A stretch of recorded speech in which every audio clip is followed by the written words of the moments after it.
తనకు న్యాయం చేయాలని కోరుతూ సిఐ చిన్న మల్లయ్య కుటుంబం నుంచి ప్రాణహాని ఉంది. తన భద్రతకు ముప్పు ఉన్నందున ప్రభుత్వం వెంటనే రక్షణ కల్పించాలని విజ్ఞప్తి చేసిన బాధితురాలు పోసా ధనలక్ష్మి.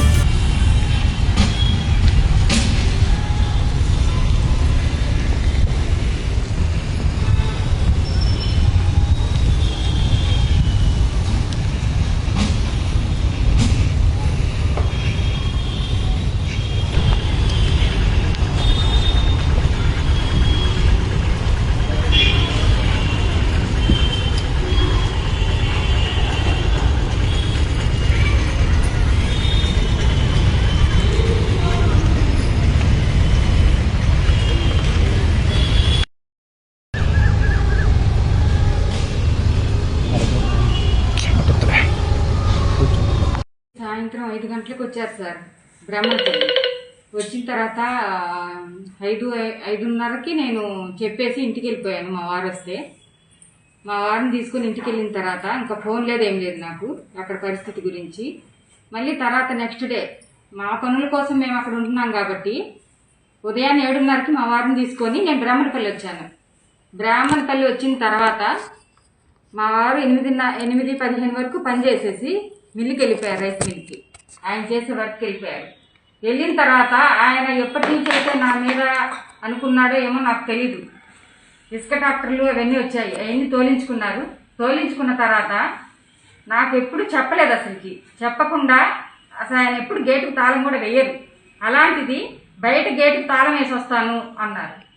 అది మీ ఇష్టం అండి అని చెప్పాను. చెప్పిన తర్వాత మళ్ళీ తాళం వేసి వచ్చి నాదిలో స్నానం అయి కూడా అయిపోయింది. అయిపోయి వచ్చేసిన తర్వాత వెంటనే ఇంకా డోర్ తీసే ఉంది. నేను స్నానం చేసి నైటీ కూడా వేసుకున్నాను.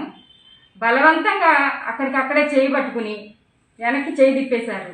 చేయి తిప్పిన తర్వాత నేను అక్కడి నుంచి తప్పించుకోవడానికి ప్రయత్నం చేశాను. వెంటనే నా నైటీ మొత్తం తీసేశారు. నేను బయటకు వెళ్ళడానికి లేదు. నేను అటు చుట్టుపక్కల ఆ రూమ్లో వరకే ఎంతవరకు ప్రయత్నం చేసి తప్పించుకోవడానికి ప్రయత్నం చేసినా సరే నన్ను ఎట్టి పరిస్థితిలో వదలలేదు. గట్టిగా పట్టేసుకున్నారు. పట్టుకొని 1/2 గంట సేపు నన్ను వదలకుండా మంచం మీద పడేసి నన్ను ఇంకా చెప్పలేనంత ఇదిగా కూడా నన్ను అట్లా చేశారు సార్. కాబట్టి ఆయనకు శిక్ష పడాలని నేను అనుకుంటున్నాను.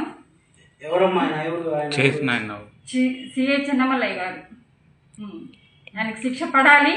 ఇంకొక ఆడదాని వైపు చూడకూడదు. నేనే కాదు, చాలా మంది ఉన్నారని నాకు తెలుసు. కానీ మా పని కోసం మేము వెళ్ళి కరెక్ట్గా చేసుకుందామని నేను ఆ ప్లేస్ లీజుకు తీసుకున్నాను. కానీ లేకపోతే ఆయనతో నాకు సంబంధం లేదు. పైగా ఇప్పుడు ఏదో వేరే అన్నీ చెప్తున్నారంట బయటికి, అవి కొన్నాను ఈ కొన్నానని. మాకేం కొనలేదు, మాకేం ఇవ్వలేదు. పిల్లలతో ఉండడు ఆయన. మేమే అన్నం పెడుతున్నాం, మా దగ్గరే ఉంటున్నాడు. అక్కడికి వచ్చి కనీసం ఇప్పుడు సస్పెండ్ అయ్యాడంట, మేము ఇక్కడే ఉండాలి, నా రూమ్ నాకు కావాలన్నారు. మాకు లీజ్కి ఇచ్చిన తర్వాత మీరు ఎలా ఉంటారు అని చెప్పిన తర్వాత కూడా ఆయన ప్లాన్ ప్రకారం వచ్చారు. కొడుకు మాట్లాడాడు, పెళ్ళాం మాట్లాడదు. పురుగుల మందు కూడా పెట్టి చంపడానికి చూశారు ఆయన్ని, వేరే వాళ్ళతో అక్రమ సంబంధాలు పెట్టుకుంటున్నారని. అందుకని చెప్పేసి వచ్చి ఇక్కడ ఉంటాడు. చూడకుండా మేము భోజనం పెడుతున్నాం. ఇప్పుడు అక్రమంగా మాట్లాడితే కుదరదు. కొడుకు నాకు మెసేజ్ పెడుతున్నాడు. ఎందుకు పెడుతున్నాడు? అంత అవసరం ఏంటి? కేసు పెడుతున్నాడు. అంత కేసు పెట్టాలనుకుంటే వేరే చూసుకోవాలి. అంతవరకే నా మీద కేసులు పెడతాడంట. ఎందుకు? తండ్రి ఎవరిని పాడు చేసినా, ఎవరి దగ్గరికి వెళ్ళినా వాళ్ళకి సంబంధం లేదా? రోడ్డుకు వదిలేశారా? వాళ్ళకి ఆడపిల్లలు లేరా? నా జీవితాలతో ఆడుకోవడానికి నేను ఎందుకు ఊరుకుంటాను? ఈరోజు ఏదో పెళ్ళాం దగ్గరికి వెళ్ళాడని చెప్పేసి అన్ని చెప్పి అవి చేసి కుదరదండి. అలాగా ఒక కాకి చొక్కా వేసుకుంటే న్యాయం జరగడానికి చూడాలి, కానీ అట్లా అడ్డదిడ్డంగా చేసి ఆడవాళ్ళని ఇట్లా చేయడం కుదరదు. అసలు తప్పు. ఆయనకి సిఐని పెట్టుకున్నాడే తప్ప కాకి చొక్కాకున్న విలువ ఆయనకి లేదు. ఇది వినకొండలో జరిగితే ఇక్కడ కేసు పెట్టడానికి కారణం ఏందమ్మా? వినకొండలోనే జరిగింది, బ్రాహ్మణపల్లిలో. మరి ఇక్కడికి ఎందుకు వచ్చారు? ఇక్కడికి కోర్టుకు వచ్చాను సార్. అదే దేని మరి కేసు పెట్టాము కదా, కోర్టుకు తీసుకొచ్చారు. మీ పేరేందమ్మా? నా పేరు ధనలక్ష్మి. చంద్రబాబు నాయుడు గారికి వరకు వెళ్ళాలి. నాకు న్యాయం జరగాలని నేను కోరుకుంటున్నాను.